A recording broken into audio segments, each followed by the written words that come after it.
Era por volta das 10h45. Ainda era cedo. O almoço estava longe de estar pronto. Da porta do quarto afora, estava ensolarado. Eu não a vi chegando. Mal pude recebê-la. Teve completo domínio de mim, que já havia de matutar por um bom tempo. Se impregnou como um perfume, o mesmo que me traz lembranças. Me deu sinais de que apareceria mais cedo ou mais tarde e iria me apunhalar sem o menor aviso. Bem, foi o que aconteceu.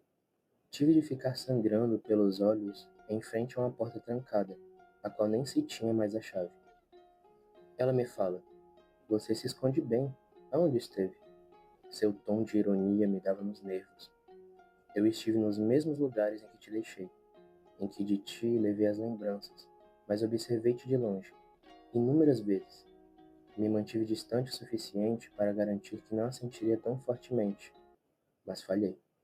Talvez nem tudo tenha sido enterrado. Seria impossível. Em algum momento iria transbordar para fora como um morto-vivo. Você parece as lembranças que me levam a sentir você. É confuso, admito. Mudei um detalhe sutil no meu endereço. Imaginei que não me encontraria, mas tudo não passou de uma autossabotagem. Eu nem tentei me esconder de verdade. Agora te pergunto, onde você esteve? Ou melhor, onde você está agora? Ainda lembra de mim? Ainda me sente como eu te sinto? Eu também sou uma falta para você? Ou fui? Eu tenho algum significado? O que você sentiu em nossa última conversa? O que pensou? Foi em mim? Bem, eu estou no mesmo lugar. Frequento quase os mesmos lugares. Ainda lembro de quando você frequentava também. Ainda tenho seus gostos cravados em volta de mim. Às vezes te sinto por aí, como um espírito. Seu rosto mistura-se com alguém estranhamente parecido, me assustando uma vez ou outra. Às vezes passo pela sua rua.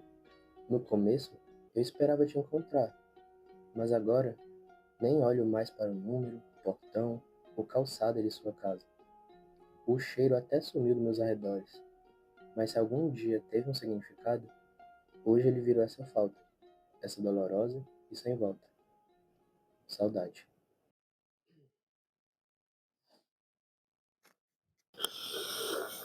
Oi, meu nome é It, um nome meramente ilustrativo, simbólico e uma alusão ao meu alter ego. As chances de eu estar errado são mínimas, mas eu acho que você já sentiu saudade. Sabe, aquele cheiro familiar que às vezes te cerca? Como se aquela pessoa estivesse ali, a voz e as lembranças dela no fundo da sua cabeça, como se fosse um sonho lúcido. Aquele sentimento de voltar ao passado através de memória e se pegar sentindo falta de algo que já se foi, que talvez volte ou talvez não, que talvez esse algo nem esteja mais entre nós. De saber onde aquela pessoa está, o que está pensando, sentindo e principalmente se ela também está pensando em você. E talvez você nem gostaria de fato de falar com ela, mas gostaria de saber. Aquela sensação de passar por um lugar, uma rua cheia de lembranças, parar um pouquinho e observar e depois nunca mais voltar ali, provavelmente isso te lembre um alguém, ou vários. Bom, é disso que eu vou abordar hoje, e eu tô um tanto quanto animado para gravar esse vídeo, porque é um tópico sensível, e eu amo tópicos sensíveis, porque eu sei que eu não vou sofrer sozinho. Sim, eu sou um desgraçado. Então vem comigo, vem.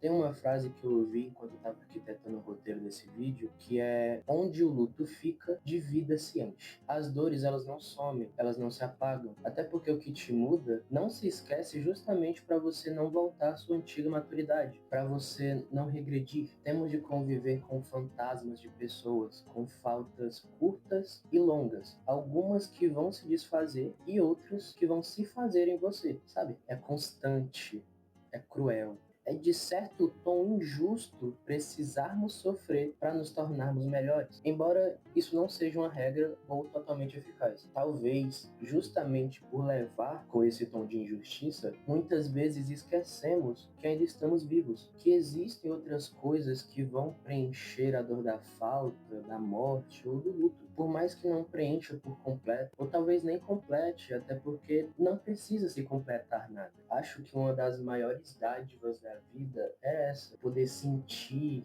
preencher e lembrar por quem não pode mais, ou pela pessoa que você foi no passado, a qual você não teve a oportunidade de ter esse pensamento. Enquanto existem memórias, terá vida.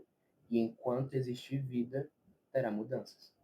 É engraçado como esses sentimentos ficam registrados, como a nostalgia que uma música pode trazer, as lembranças que ela pode carregar para diferentes pessoas, a mudança química que ela faz no nosso cérebro e meio que isso tudo se interliga, sabe? Eu acho isso uma loucura. Durante a criação desse roteiro, eu acabei me deparando entre os meus estudos, com uma teoria que descreve bem isso tudo que eu estou falando. O filósofo e percussor da psicologia americana, William James, influenciado pelas ideias de pensamento e sensação de outro filósofo, o Immanuel Kant, que ironicamente ele não gostava muito de música, ele não via a música com o valor artístico que ela tem. Mas enfim, James, ele produziu algumas ideias acerca da definição do que é consciência. Ele via a consciência como um fluxo de pensamentos, um sequencial de mecanismos, por assim dizer.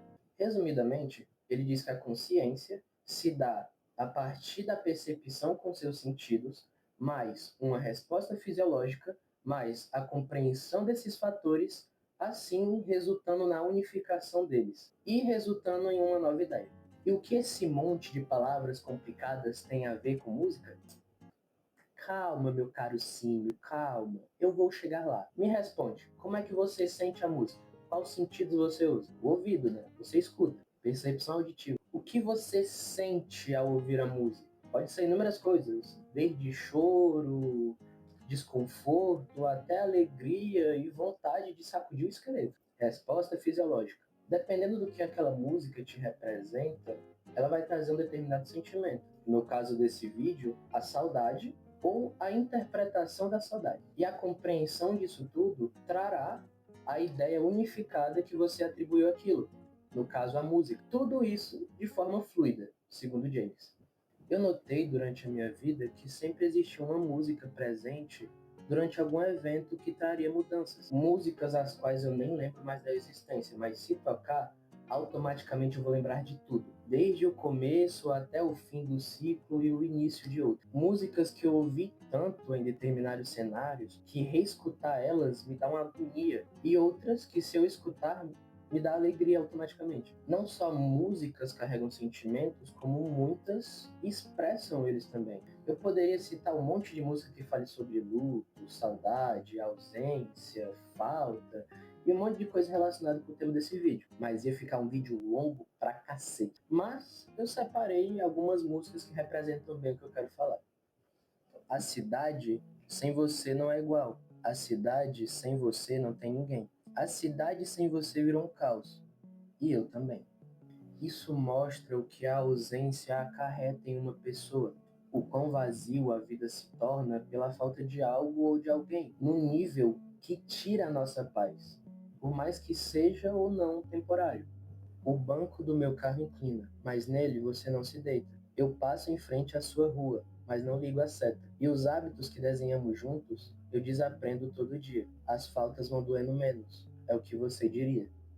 Cada detalhe sutil, cada hábito, costume que se aprende com o outro, agora fazendo parte do eu, fixando tão fortemente que ao perder aquela pessoa, parece que nos perdemos juntos. Não é só o outro indo embora, é tudo que sabemos sobre ele e sobre nós indo junto. Ao mesmo tempo que tudo isso também fica com a gente. Nem todo mundo tem a sorte que nós dois tivemos juntos. E é tão bom saber que alguém que me conhece assim tão bem existe.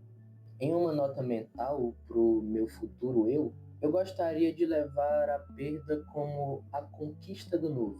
Aquela pessoa me conheceu, me mudou e deixou coisas comigo que antes não eram minhas. O mesmo eu devo ter feito com ela. Existe uma troca na relação entre duas pessoas e talvez seja por isso que doa tanto perder alguém. Eu te entrego uma parte minha que vai ficar contigo até a sua ida. E eu vou querer de volta. Mas não se tem. De certo modo, existe beleza nisso tudo. Mas não enxergamos assim. Talvez bem lá no fundo, por sermos tão egoístas. Eu nunca estive procurando por ela, até que eu a encontrei. Agora eu a encontro em todos os lugares. Ela está presente lá. Ela está me assombrando e honestamente eu estou honrado por ser assombrado, por gostos dela. Querer ter seu antigo eu de volta é até compreensível, mas negligenciar quem você é agora, não saber tirar o melhor da dor, transformar em cura ou aprendizado, se adaptar ou simplesmente deixar cicatrizar essa parte da sua vida, ao invés de remoer o que foi ou o que poderia ter sido, levar uma vida de arrependimentos, não me parece nem um pouco agradável. Às vezes, a saudade vem por falta de despedida, por falta de aviso, por alguma incoerência. É até difícil falar sobre saudade. Durante a produção desse vídeo, eu encontrei alguns empecilhos. Eu já tinha essa ideia há algum tempo e eu matutei bastante ela porque eu tinha uma dificuldade em específico. Eu não sabia diferenciar saudade de nostalgia. Na verdade, não é que eu não sabia diferenciar, é porque o sentimento de saudade existe uma ambivalência tão forte com vários outros sentimentos, e a nostalgia é tão de igual com a saudade que eu não sabia descrever ao certo qual a real diferença entre as duas. Eu procurei vídeos, eu procurei definição na internet, eu pesquisei muito a fundo, mas nada me dava a luz que eu precisava para poder descrever o que eram as duas de fato. Eu sei que existe uma diferença, é até fácil de descrever a diferença entre elas, mas a questão das duas viverem muito em conjunto dificulta muito esse processo. A definição geral dessas duas palavras, no caso a de saudade, seria sentir pela falta de algo que voltará, dando um sentimento de segurança, por assim dizer. Já a nostalgia é sentir pela perda de algo que não voltará. Sendo assim, seria um sentimento de conformidade. Só que para mim é muito mais do que isso. A nostalgia é algo que vivemos, que não necessariamente se foi, mas que passou e provavelmente não voltará. Pelo menos não da mesma forma que na primeira vez. E por isso ficamos tristes. Eu, particularmente, é algo que eu tento trabalhar, tenho uma aversão à nostalgia. Porque eu lembro de uma coisa que eu vivi há muito tempo e aquilo não vai voltar. Eu sei que não vai voltar e, tipo, não vou viver aquilo de novo. Ou talvez viva, mas não vai ser a mesma coisa. E eu fico extremamente triste por isso. Eu falei isso sorrindo, mas no fundo eu tô chorando. Já a saudade, ela vai. E ficamos naquela esperança de que ela voltará.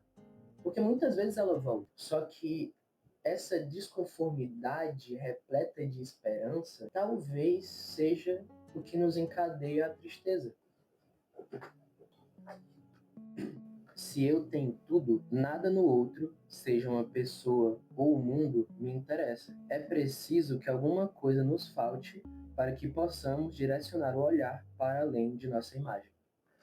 Esse livro, A Gente Mira no Amor e Acerta na Solidão, de Anna Sui, não é um livro que fala necessariamente sobre saudade, faltas e perdas. O livro ele vai falar bastante sobre amor e solidão, com explicações e uma pegada psicanalista. Para você que não sabe, psicanálise é uma abordagem dentro da psicologia. A pessoa que escreveu esse livro, a Anna Sui, ela é psicanalista e ela fala muito sobre a relação do eu com o outro, questão de amor, questão de se sentir sozinho, ficar sozinho, essas coisas. Tudo que está no título. É literalmente o título inteiro falando desse livro. Eu indico muito para quem gosta desse tipo de tema, para quem gosta de psicologia, psicanálise, ou queira só aprender um pouquinho sobre o seu inconsciente, sobre o seu consciente, sua cabeça e coisas assim.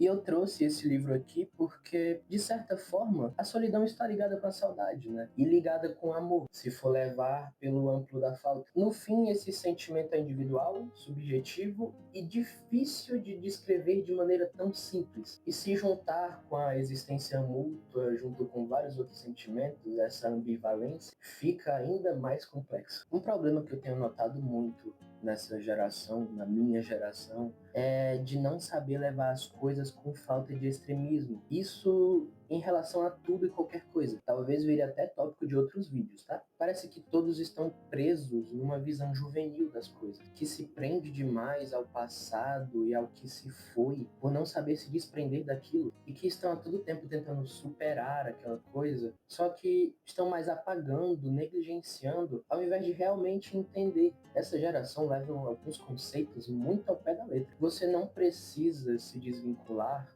de coisas que agora são partes suas. Existem formas de vivenciar e tirar proveito da nova pessoa que você é agora e da pessoa que você tem se tornado após a perda de alguém ou a perda de quem você foi. Todo mundo faz isso desde ao nascer.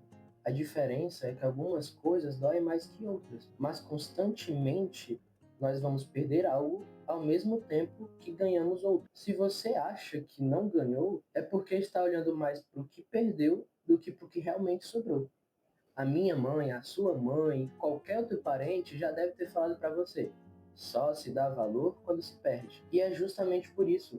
Parece que não se sabe perder sem exagerar o valor daquela coisa como se fosse a única coisa existente. Seria mais fácil viver sem remoer o passado se deixássemos ele no seu devido lugar. Em vez de lamentar, buscar ressignificar as coisas, entender os seus porquês e deixar para trás aquilo que não pertence mais ao seu presente. Mas infelizmente, sabemos que o processo disso não é tão fácil. Eu não quero ficar passando a imagem positiva das coisas como se fosse fácil e simples, porque nem de longe é isso. Tudo tem seu devido momento a ser absorvido. Eu só quero dizer que ficar no comodismo tão pouco vai mudar o que você vem sentindo quanto a sua perspectiva. Mas se servir de auxílio, eu diria: viva e sinta-se feliz por ter vivido.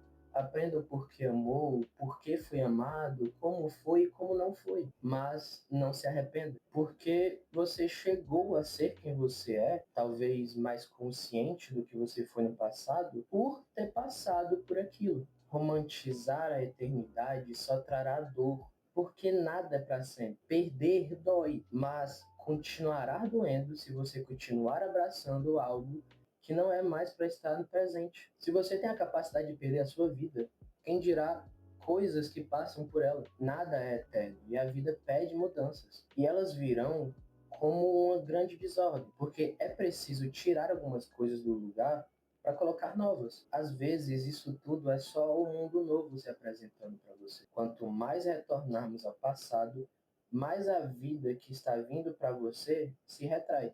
E talvez, só talvez, a saudade do que mudou, o sentimento em si, seja um apelo para que você mude também, para não se prender a quem você foi e ver quem você será. Eu sinto saudade de pessoas, de quem elas foram, o que elas foram, quem eu fui e como eu me sentia com elas. Sobretudo, como eu me sentia com elas. Isso fechou a minha cabeça para inúmeras coisas que eu estava perdendo, inclusive o tempo, por me fechar a uma única experiência. Você não é o seu passado, porém o seu presente dirá quem você é no futuro. E caso não tenha ficado claro, eu não estou dizendo para você se preocupar demais com o seu futuro, e muito menos com o seu passado. O que eu quero dizer é só: vai viver, cara. Porque é como dizem, se for seu, ele voltará. Ou melhor, se você realmente precisar daquilo, simbolicamente, ele virá até você. Caso não venha, você não precisa mais daquilo, ou o que você precisava já foi deixado com você. Agora, meu parceiro, é contigo, se vira aí. Pô, cara, tu vai ficar chorando pelo café que tu não tomou ontem? Toma hoje. Tu nem sabe se vai tomar amanhã.